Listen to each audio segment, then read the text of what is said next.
video is going to be in response to an email that I received from one of our viewers that are watching our videos and had some questions about Panther. And I thought the questions are questions that a lot of people would have. So I just wanted to go ahead and go into it. I have some notes from the email, so I'll be looking down at that. But yeah, I am so happy to answer these questions. And if you have any others, you can email me or drop them in the comments, and maybe we'll do a video. Maybe I'll just answer in the comments. But so first off the bat, as you guys, if you've been watching our videos, you know that we are leased on with Panther. I did do a video about the pros, well, they're basically pros, why we decided to lease on with Panther. So check that video out, and if I can figure it out, I will link it so you can see that video. So first question was, what do our paychecks look like? So first, we don't call them a paycheck. It's a settlement. Panther gives you a settlement, and we do get a paycheck, but that is relative to how you run your business. So what your expenses are like, what your business, how you run your business. We are not paid off of our settlement. We have a corporation, an S corporation, and we pay ourselves a salary. So the settlement itself is not a determining factor as to how much we pay ourselves, because we pay ourselves our salary, what we have decided to pay ourselves off of that. So I hope that helps. What I can tell you,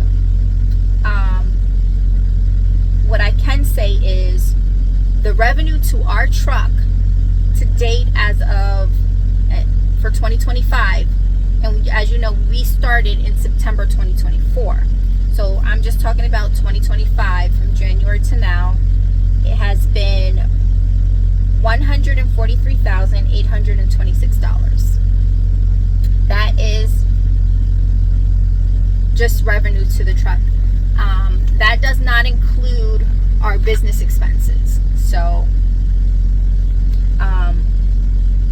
one thing I also want to tell you, our truck expenses, if we do not move a mile, like so our prior video that we were talking about California, where we got $0 that week, after that was $1,454. That includes our truck payment, all of our insurances, our tags, our back office, our Samsara, which is our ELD. That includes everything. Now, it doesn't include our repair and maintenance account, because you don't pay repair and maintenance if you don't have any loaded miles, and it doesn't include fuel. So those are big, especially fuel can be a big expense. I would also want to say is we negotiate all of our loads, every single one of them. We have, and I keep kind of teasing, I'm not really teasing, but I will do a video as to how we do it. This is what works for us. It may not work as well for you, but that's how we do it. And I will definitely do a video when I sit down and show you how we do that. And we don't accept every single load that we get offered. We try to be team players in a sense, and you know, if we have, because we have dispatchers, we're on life science, and there's a team of dispatchers, and if we have a dispatcher that always tries to work with us when we're doing our negotiation, and there be a time that they really can't budge, we try to keep that in mind when we decide to decline or accept a load. So that is definitely something that we do. Now, there's other ways to make money. If you can get your DOD clearance, if you can go into Canada, you're going to be able to make more money with Panther because they do run DOD freight. They do go into Canada. So those, you want to keep that in mind. Those are two things we do not do. We do have our TWIC card, so if you can go on the ports, you're going to, be able to get qualified for those loads as well. So you want to keep all of that in mind. Okay. Our miles. They asked how many miles that we've been averaging. So in the 9 months, and it just so happens my husband actually did this calculation the other day, and in our 9 months, we've averaged about 16,000 miles a month. Okay? So, again, miles that you run have a lot of variables in that. They do keep you running because if you go back to our pro video as to why we decided to lease on with Panther, ES is a separate company from Panther, and that's who we pay, finance our truck through. Panther has a fiduciary responsibility to ES to keep you moving. So they want you to be able to make your truck payment. They don't want you to default on your truck payment. So you have your liaison, you get to call if you feel you're not getting enough miles. But for the most part, you're going to get the miles because they don't want you to default. They have that relationship. ES and Panther has that relationship. So you're going to get miles. And again, it depends on how you want to run your truck. Do you want to be home every weekend? Do you want, we stay out. When we first started, we stayed out for 2 whole months. And the only reason, and I got off the truck after that, because I had a family, my mom had a kidney transplant. I got off the truck for about 6 weeks, and my husband ran by himself, but we stay out. So right now we've been out for a month, probably a little over a month, right? Yeah, a little bit over a month. So we stay out. We don't have young kids. We don't have the variables like young kids or things like that, that we need to be home every weekend. So keep that in mind. What else? Okay, and she asked about the process of getting into a truck. So the first process is getting approved with Panther. So being approved with Panther kind of works just like being approved with the company. They do all the same things. They're going to drug test you. They're going to run your background. They're going to check your driving record and everything that you have to do a physical if you don't have your med card and your med card's not updated. You have to do a physical, all of those things. Now, if you have any blemishes on your background, whether it's driving background or criminal history, you'll be contacted by safety and they have to approve you. I believe there's certain things that you can't get approved, but they will contact you and they'll let you know exactly. Having a criminal background is not necessarily a disqualifier for working with Panther. I'll just say that. I don't know, my husband and I both don't have anything on our driving history, but I would imagine it would be pretty much the same as most standard companies, like not the bottom of the barrel second chance companies, but most standard companies. More than likely you can't have a lot of issues on your driving record. So once you're approved through Panther, then they will refer you to ES. The ES process is really, really simple. It's basically an application process. They're going to ask you for certain documents. Like, we got asked for our tax returns, and what else did we get asked for? Tax returns. Well, we have a business. We were W-2 at the time, so they asked for our W-2, our past W-2s, and they pulled our credit. But they also asked for our business, because we do have a business established. Our truck is under the business, so they asked for our business documents, which was our articles of incorporation and certificate of good standing.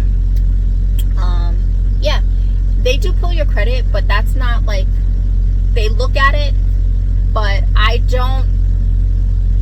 they don't really put a big emphasis on the credit, but they do pull it. They pulled both of our credits. Yeah. Do you have anything you want to add to that? You gotta speak up. No, I think you covered everything. I just want to reiterate that what you can make is relative to you and your partner, how often you want to be home, how often you want to run the truck. I know Panther do say you got to be out 3 weeks before you can request home time. Mm-hmm. So that might be a plus for some people that really don't like to be out, but it's kind of forced to be out for at least 3 weeks. Right. So. And they don't keep you from going home. Even with that said, yeah, they don't keep you from going home if you really want to go home. But keep in mind, your wheels aren't turning, you're not making any money. It's nothing guaranteed out here. So, did you mention any of the other expenses that we have that for the, not that ES takes out, but our personal expenses that we have within the truck that we count towards our overall expenses? No, I didn't mention any of that, because our expenses, we're running a business. Running a business, so our expenses it's just different. Mm-hmm. And excuse me, I'm out of the frame. But our expenses that we have for running the truck are kind of relative to us. That's why I say it depends on how you want to run. We came in this running our truck like a business. All of our settlements, the number that we see, like I said, we don't pay ourselves off of that number. We have a salary, we pay taxes, we set aside money to pay taxes. We set aside money for additional things. It's a different tax expense when you run in an LLC with an S corp versus being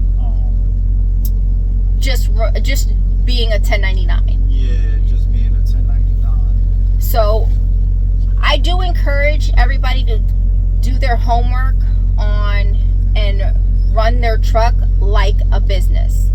Not like, oh, I got this settlement and I have all this money, because you can get a settlement and make $10,000 on a settlement for that week.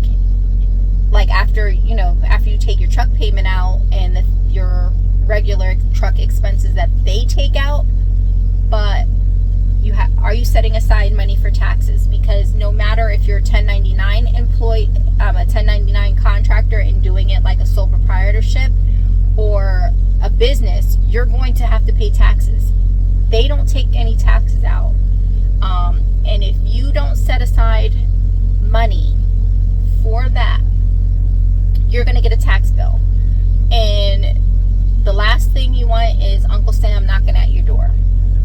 And depending on what state you live, that's not the only tax. You have state taxes as well. So, you know, some depending on where you live, some states don't have employee income taxes, but we live in Pennsylvania and we do. But like I said, we don't pay ourselves like that.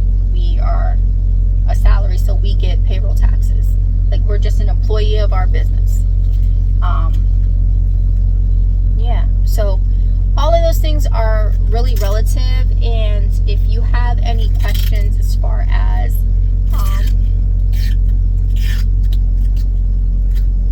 bookkeeping, we have a bookkeeper service that we pay for our business. They actually do, even if you're just 1099, they can help you with that.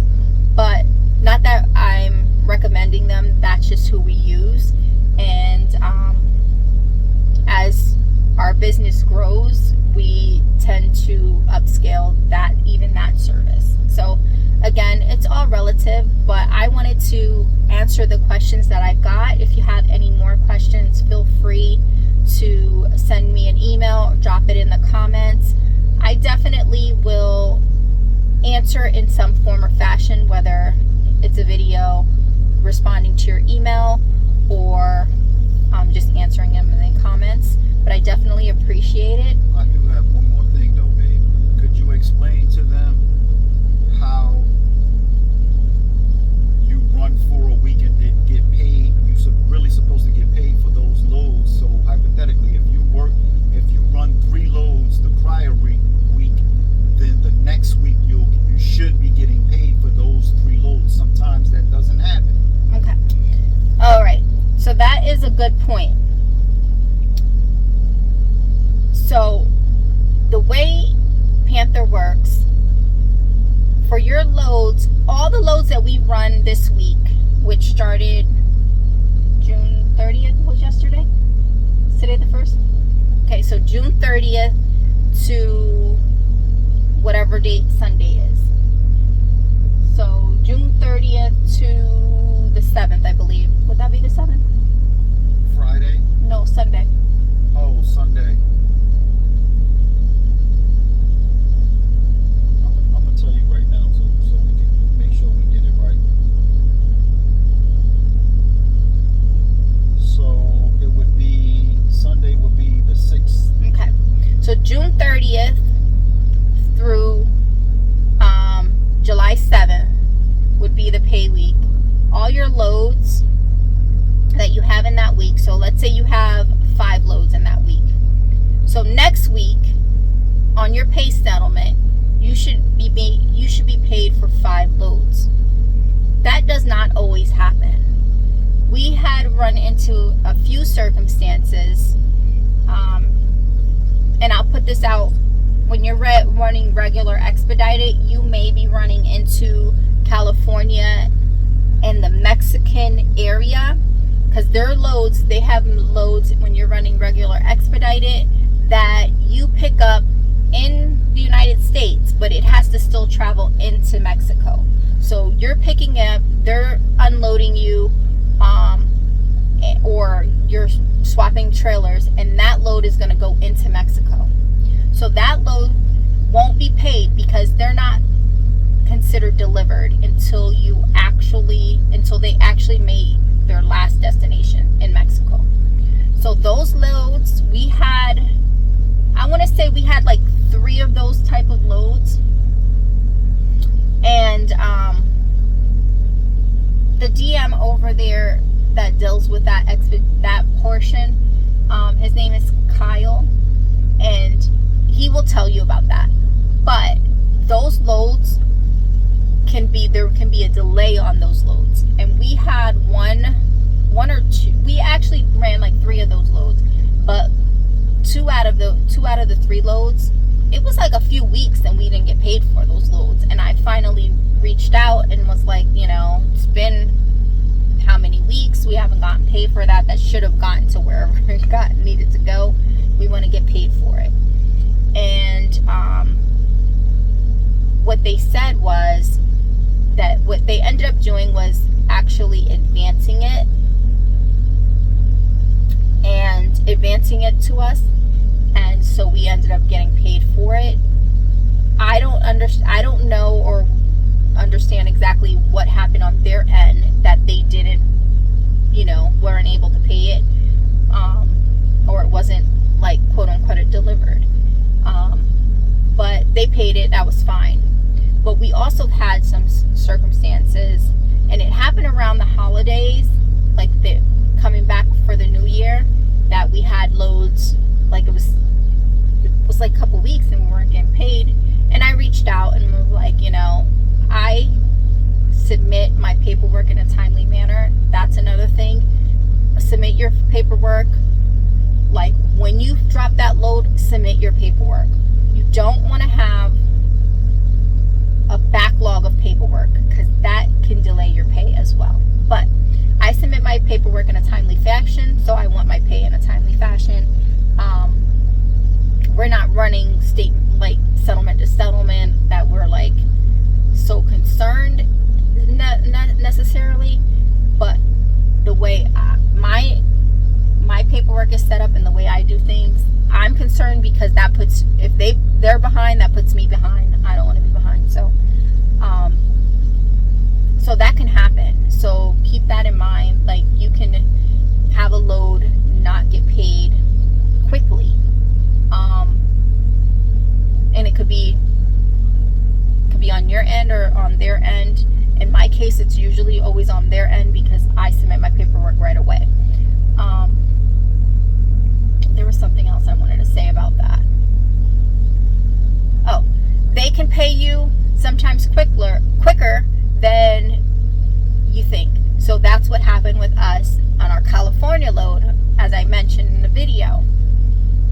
That load, I dropped it on Monday and they paid me on Friday. I'm saying I, but we dropped it on Monday and they paid me on Friday. That load technically was supposed to be put in the following week, the next week, but they paid us on Friday. That was all well and good, but that's why we had the statement the next time, $0. So that's something else you want to keep in mind.